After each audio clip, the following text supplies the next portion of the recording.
gente está começando mais um insight. Hoje o tema, eu decidi falar, até não ia ser essa pauta hoje, mas assim, ó, pelo que eu vi alguns aspectos confusionais, eu achei melhor esclarecer, não comentei esse tema ainda, que seria a situação terapêutica, a relação que se estabelece entre o terapeuta, né, o psicólogo e o paciente, né? Poderia haver uma amizade aí? O que vocês acham? Vamos esclarecer, né? Vamos lá.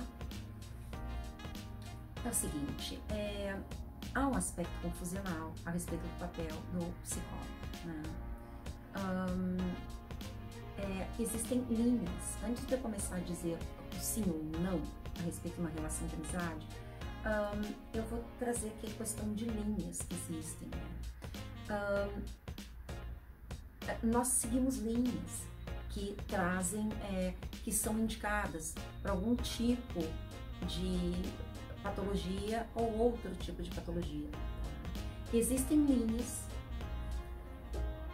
que são mais adequadas para aquelas questões que eu falei lá atrás, de aditos, né, nas etapas de desenvolvimento infantil, na questão da alimentação, na questão que daí então seria bulimia, obesidade, a mórbida ou não, e a questão da anorexia, né, teoricamente, as questões de drogas, aditos, álcool, enfim, tudo que é ingerido pela boca, injetado, tudo que é anexo ao corpo, que não é um químico natural ou de satisfação natural que a gente tenha que introduzir ao organismo, a isso a gente dá um nome de adições.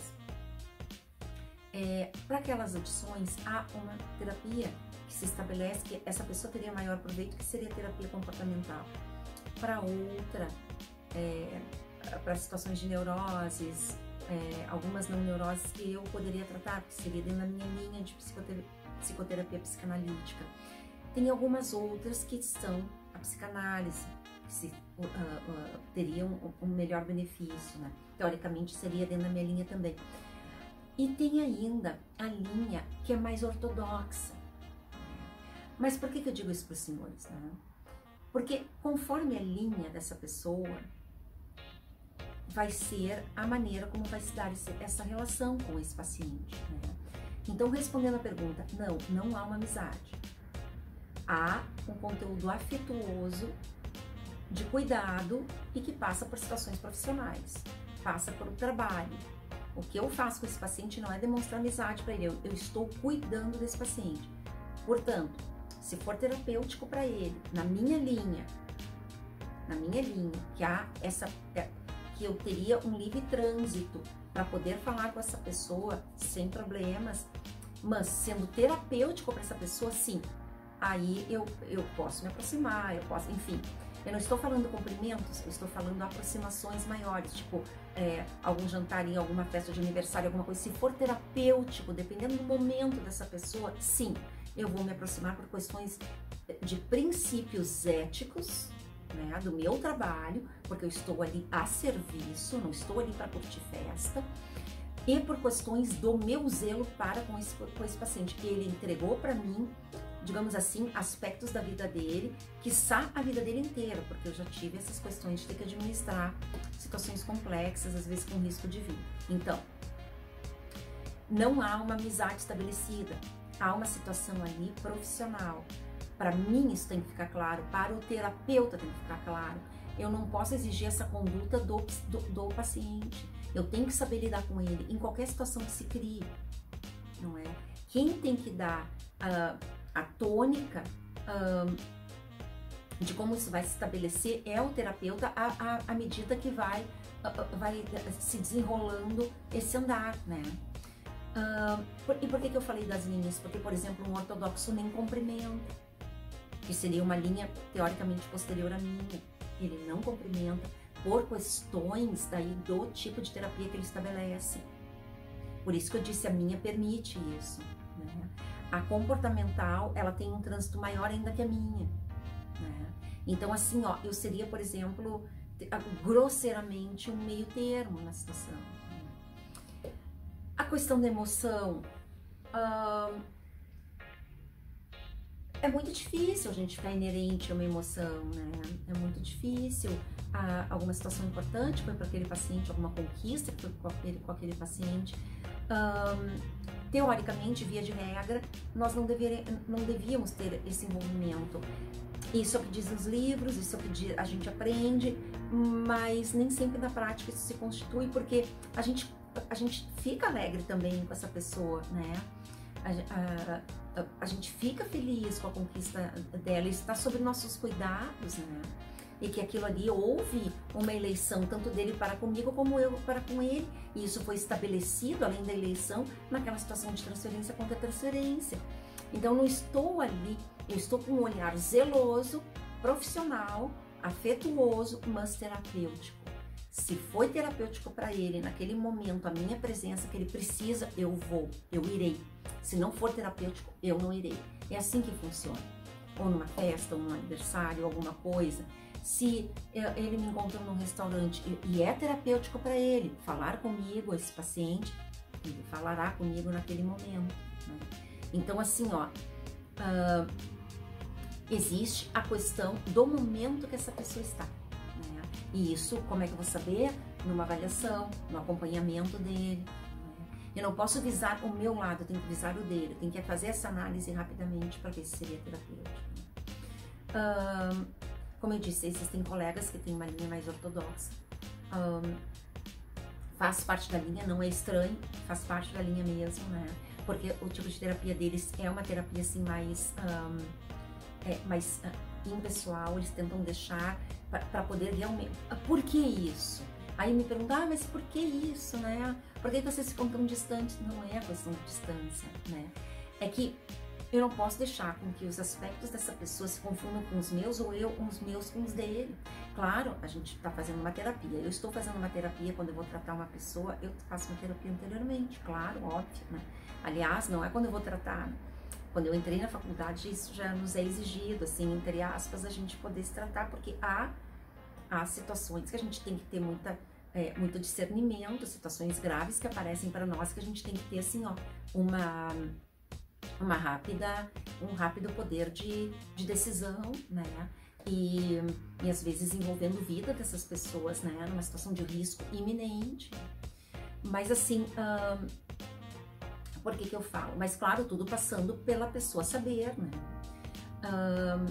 Salvo alguma situação de alguma drogadição importante, alguma coisa que a pessoa esteja assim, né, com alguma situação de abstinência mais importante, onde o químico se sobrepõe à pessoa, aí sim seria o único formato dessa pessoa não saber. O restante tem que haver a participação dela. Mas assim, participação, conivência, concordância, até porque para terapia também poder andar. Mas então assim, ó, deixando claro, não é uma amizade que se estabelece, é um conteúdo afetuoso, um olhar com muito carinho, né? Que não deixa de ser, mas é um olhar terapêutico, é isso que nós chamamos terapêutico, né? Que estabelece isso.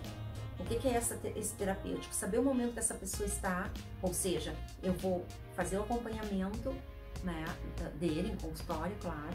Se for terapêutico naquele momento da minha presença, eu irei.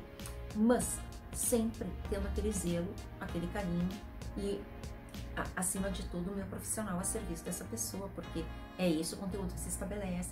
Aí me dizem, mas eu já fui em muitas manicures. Virgínia, eu tô exercendo a tua profissão, né? Elas vão saber quem são. Virgínia, eu tô exercendo a tua profissão, as clientes, é muito bom, eu adoro, porque enquanto as clientes estão aqui comigo, elas se tratam comigo. Eu digo, não, não é bem assim, nossa. Existe uma técnica que a gente segue e assim, ó, é cientificamente comprovado o resultado, né? Claro, da minha linha foi freudiana, tantos outros autores se estabeleceram a partir do Freud, foram criando linhas, né, secundárias e paralelas, enfim, formando novas linhas, e a gente tem vários outros autores e que tem esses resultados, não são fictícios, isso é real, os resultados são reais, né? Eu sou fruto disso, né? Então, assim, há essa situação de evolução do paciente que é nítido, né? A gente tem o momento que a gente procura terapia até chegar o momento da alta da terapia, né? Então, assim, E durante toda essa trajetória a gente está junto com o terapeuta, isso com o paciente. Isso pode demorar 2 anos, pode demorar 30 anos, 30 não, mas uns 15 anos pode, né? Então assim, aí depende do que essa pessoa quer desenvolver, se ela quer fazer uma psicanálise, se ela, né, porque daí é exigido para esse curso. Mas assim, a amizade não é uma expressão errada, não é amizade, né? Festas e tudo mais pode-se ir tendo-se em vista a situação do paciente, se for bom para ele, naquele momento, se for pertinente, sim. Aí a obrigatoriedade, inclusive, da presença do psicólogo. Eu acho importante deixar isso bem esclarecido, porque não é uma amizade que se desenvolve, né? Porque amizade, haveria uma permissividade para ambos os lados, teoricamente, né? O terapeuta estabelece um limite a respeito da sua vida pessoal, né? Que é muito pouco o acesso que essa pessoa teria, né? Nós não permitimos, para justamente não haver esse aspecto confusional e essa pessoa poder evoluir de acordo com o que a gente vai determinando, né? Nós não podemos perder essa nossa, como é que eu posso dizer, essa nossa, não é uma autoridade, mas é essa representatividade de realmente profissional da saúde mental ali, né?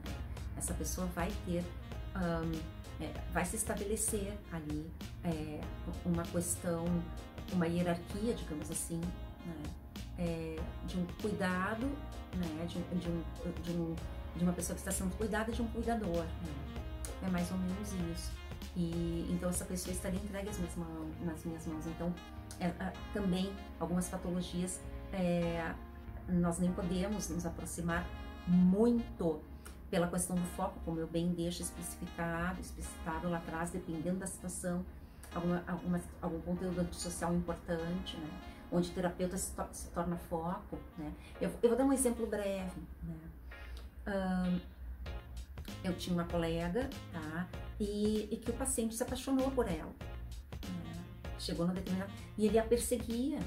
Então, assim, ela não podia ter os aspectos dela revelados, né? Claro, um paciente com aspectos de psicopatia, né? E as situações eram gravíssimas. Isso aí foi para o conselho de ética, isso aí foi... Nós tivemos várias situações, foi gravíssimo o que se desenrolou. Então, óbvio, nós temos devido à patologia, nós não abrimos a nossa intimidade. Essa é a situação, né? A nossa intimidade, porque, e nós não vamos descobrir isso na hora, isso é um andar de carruagem, né? E esse paciente vai se revelando para nós, então eu não tenho como chegar, olha, eu tiro férias aqui, eu vou para lá, porque não é isso que está se estabelecendo, né? Isso é depois de muito conhecimento que a gente vai trazendo a conta gotas, porque nós estamos expostos ali, como eu bem salientei, inclusive nessa situação. Eu falo em todos os meus programas, né? Mas agora no próximo programa que eu já gravei, eu trago sobre relacionamentos tóxicos, né? A como nós entramos em foco, às vezes, de casais muito tóxicos, e isso também já teve repercussão em colegas, né? Em pais, nós temos que ter na nossa discrição salvaguardada. E até pela transferência também, porque às vezes às vezes não, nós assumimos o aspecto do conflito dessa pessoa, tipo, se essa pessoa está tendo um conflito importante com essa mãe, né, esse conteúdo dessa mãe vem para nós, digamos assim, nós ficamos uma representante dessa mãe, né, então esse conteúdo não pode ser retirado, esse conteúdo não pode ser substituído e ele não pode ser atrapalhado, porque seria antiético na conduta desse paciente. Por isso, nós sabemos disso. Nós sabemos disso quando nós entramos nesse universo da psicologia. Nós somos muito bem avisados em separar o nosso profissional do nosso íntimo, né? Da nossa privacidade, às quais pacientes não têm conteúdo, não têm acesso. Muito pouco, né? Muito pouco. Mas é essa situação nossa, né? Então, e é isso, né? Então não se estabelece amizade, se estabelece uma situação terapêutica que passa por afeto, claro, né? É lógico, porque é o afeto que vai dar essa liga para ver essa pessoa tem que se sentir querida, cuidada de fato, para justamente promover essas mudanças nela. Então, É isso. Eu espero que vocês tenham gostado. A gente volta a se falar semana que vem para mais um insight. Então, uma boa semana para você.